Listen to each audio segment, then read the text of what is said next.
When you're weary, feeling small, when tears are in. Hello, everybody. This is Ray Renati, and I hope you're not weary.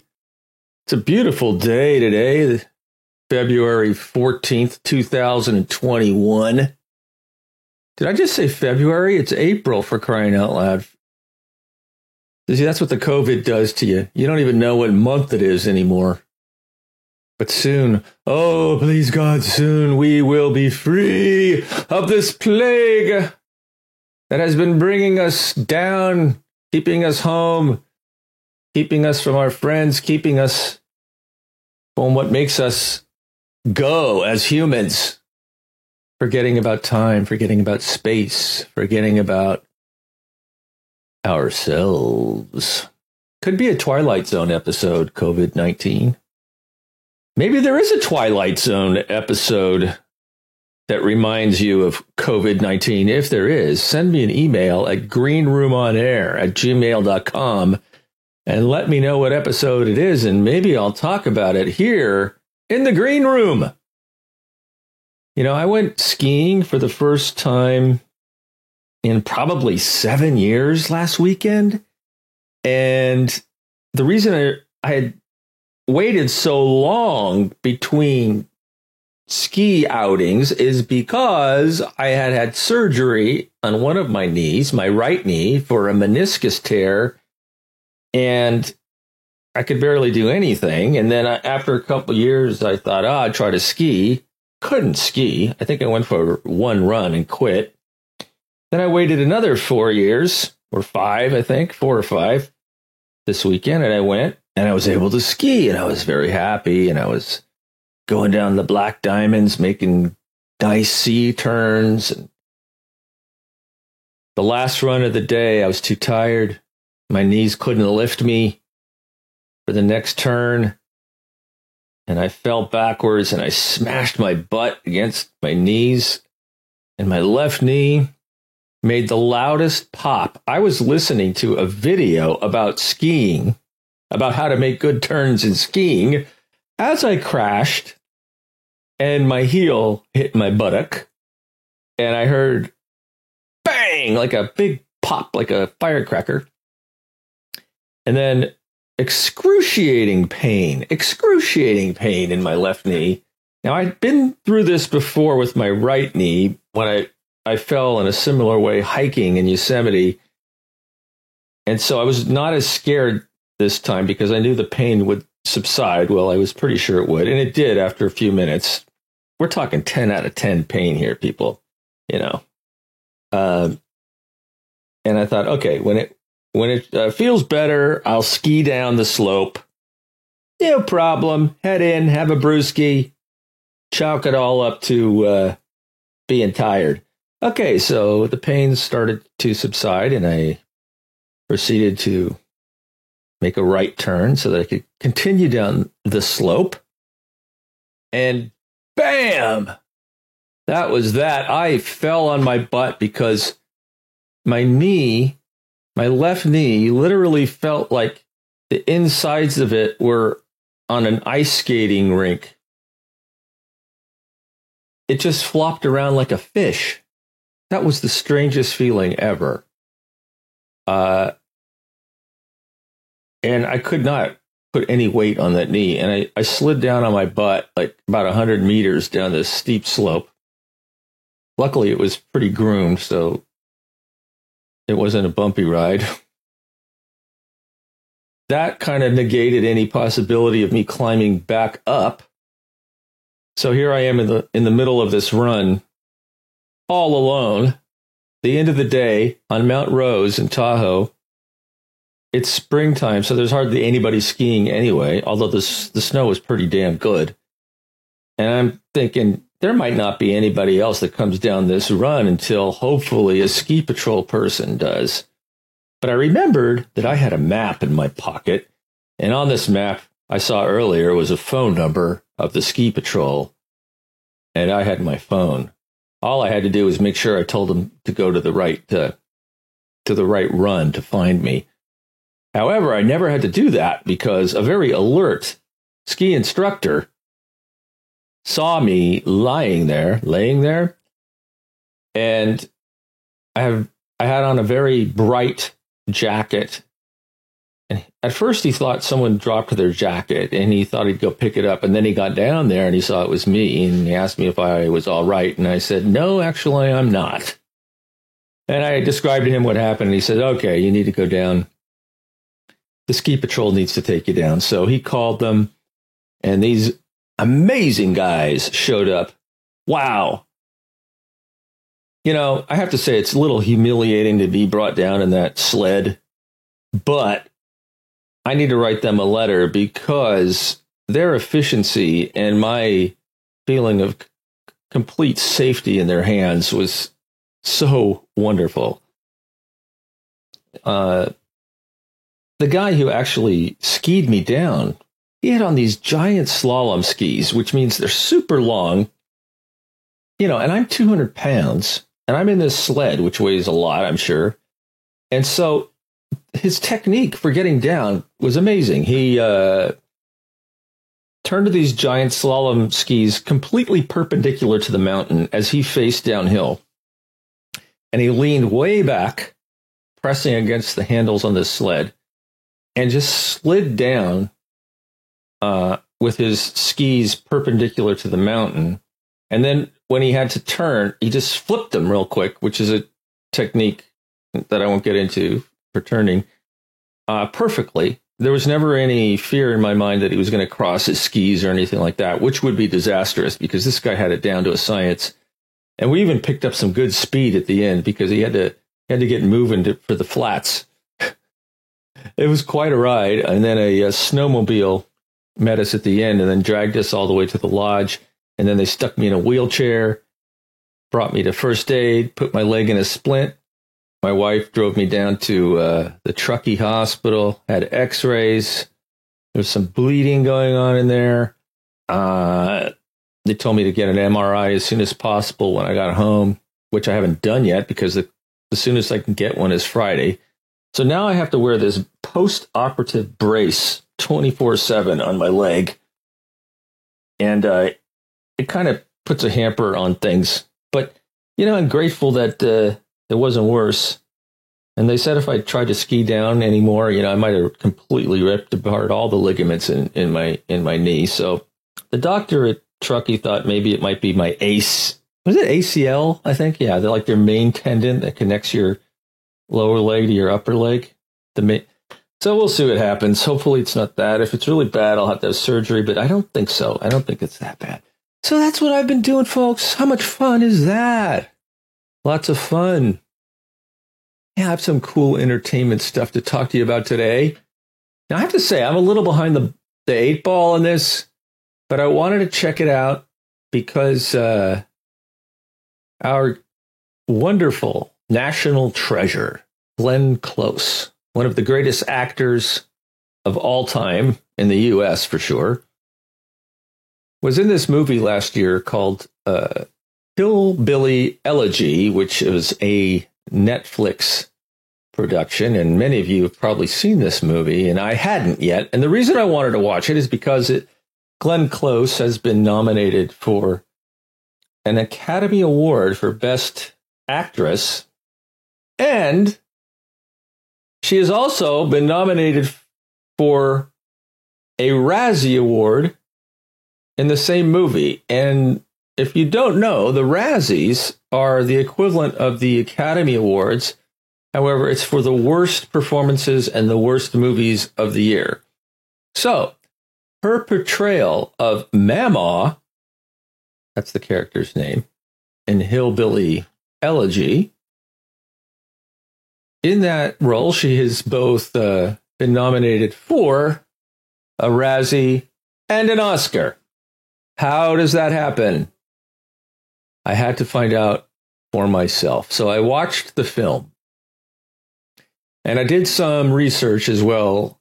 It turns out, and I was completely clueless about this, and if you knew about this and want to tell me what a nimwit I am, please give me a nimwit thumbs up at greenroomonair at gmail.com, and let me know why I should have known or what you think about it. But anyway, Mamaw, the character, played by Glenn Close, I thought was wonderful. Let me just give you a little bit of background. I don't want to do any big spoilers here in case you haven't seen the movie, but Hillbilly Elegy is about this guy.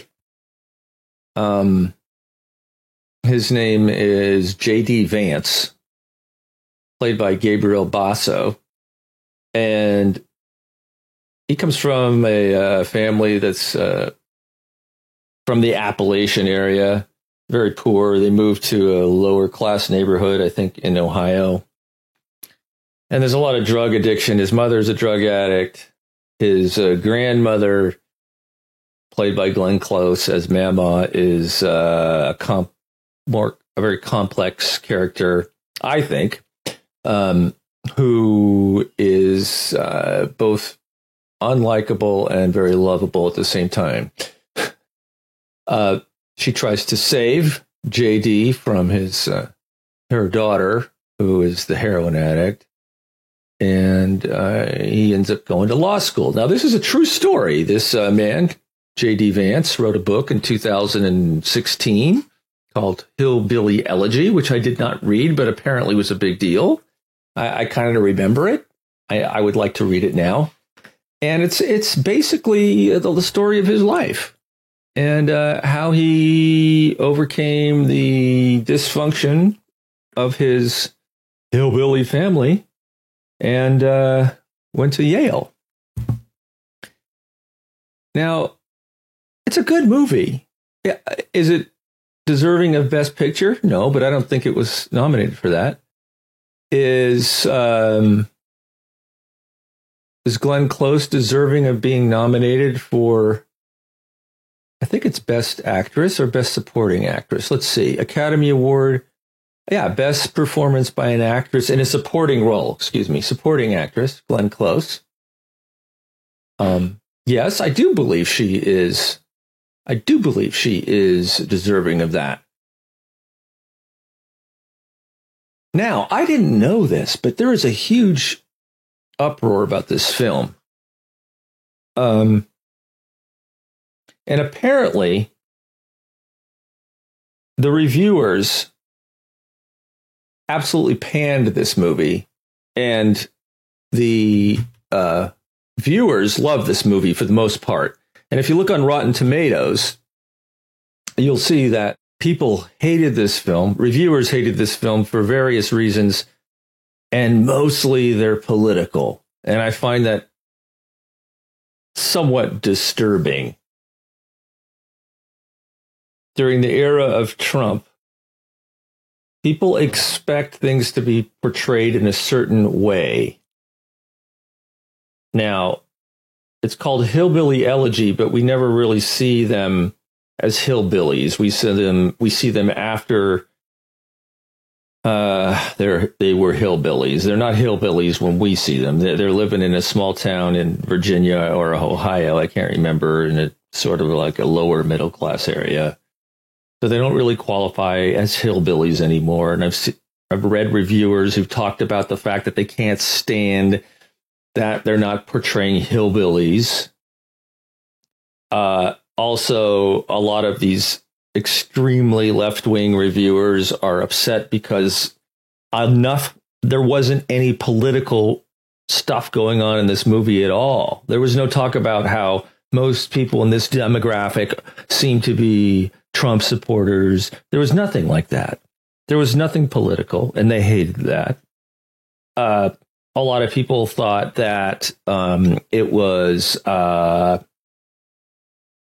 derogatory portrayal of people from Appalachia, because the part, for instance, of Mamaw, played by Glenn Close, was somewhat stereotypical, but I thought she added layers to it in terms of her performance. She was likable at times.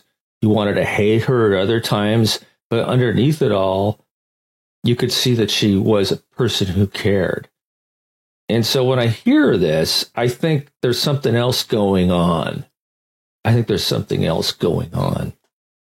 I hate to say this, but I heard Ben Shapiro, who I can't stand, who's a right-wing hack, say that the reason that the left wing, the ultra left wing, liberals who tend to be movie reviewers didn't like this movie is because this demographic doesn't vote Democratic. Oh God, I have to say this. I hate to say this, but there may be some truth in that. Yeah. So a lot of the reasons for people, for the reviewers not liking this movie, for panning the hell out of this movie, may be political. Yeah. Yeah, it's unfortunate. And also, I think that people don't understand how one-dimensional a person can become, like the Amy Adams character, when they're addicted to drugs or a rage or so entrenched in their abusive past. Amy Adams, I have to say this, she did it perfectly. Now, I know for personal reasons, which I won't state on here, that yes, she did it perfectly, but a lot of people think she didn't. And it's probably because they don't have any experience with this happening in their lives. Amy Adams was single-minded in her selfishness, her character of the mother, of JD's mother, of her need for drugs. And at the end, you could see that she was going to take a leap of faith and most probably try to change her life. And we find out in the credits that she did. In real life, JD's mother did change her life, and that was good. So, is it the greatest movie I've ever seen? Is it even close? No. Are the performances good? Definitely Glenn Close and Amy Adams knocked it out of the park as far as I'm concerned, especially with a dialogue, a script and the dialogue that is a little bit iffy, I would say. It wasn't the greatest dialogue in the world, and that's difficult for an actor, a great actor who needs a lot of meat to chew on, and the better the writing, the better their performances are going to be. Yeah, so that was weak a little bit, but overall, I liked the movie, and I found it touching. And I'm disappointed, although I'm not surprised that this became a flashpoint for politics, as almost everything does these days. I've also seen a lot of reviewers, amateur reviewers on YouTube, good reviewers who are African American, who most of them absolutely love this movie because for them, it was the first time there is a movie that portrays white people in the same way that black people are usually portrayed in films. Somewhat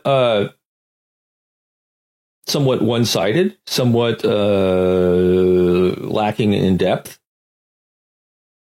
They actually liked that, and it showed that, poverty and drug addiction and years of being put down can make people just have a hard time, surviving day to day.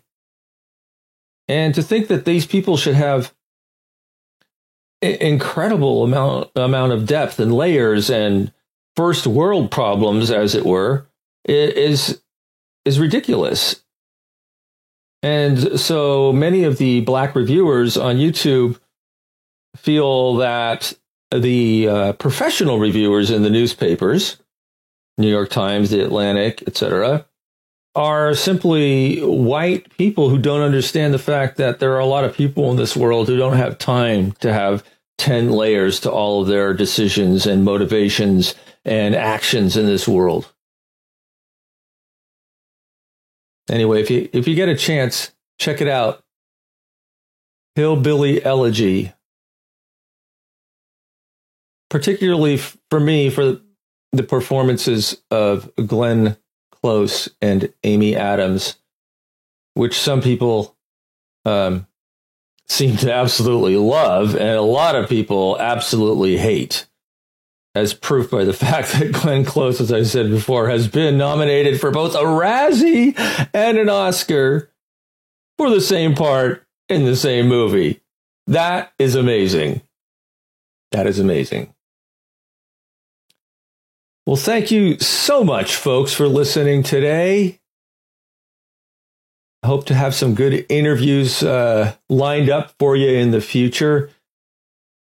If you like this podcast, which I'm sure you must, go onto Apple, iTunes, or anywhere and give me a review. This podcast can be found everywhere. You know, iTunes, Spreaker, Podbean, iHeartRadio, Pandora. It's all over the place. Give me a review, please. Some stars. I would love that.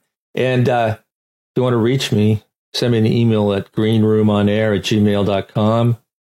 greenroomonair@gmail.com. And tell your friends. Spread it around. Spread the love, as it were. Well, I will talk to you next week. I hope you have a wonderful, wonderful day.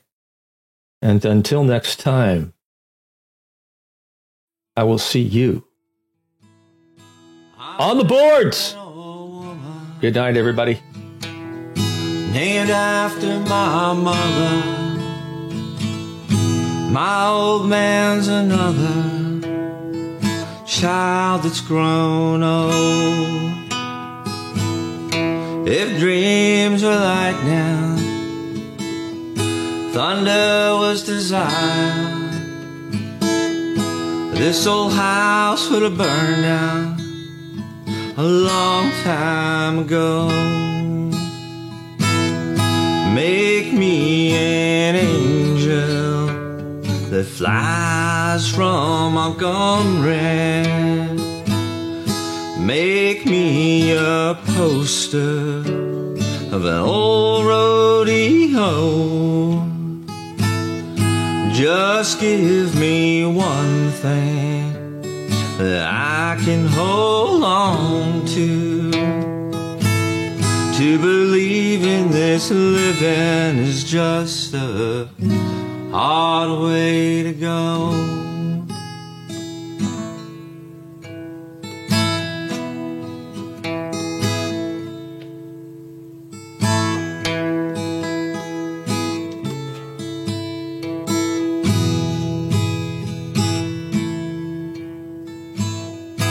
When I was a young girl,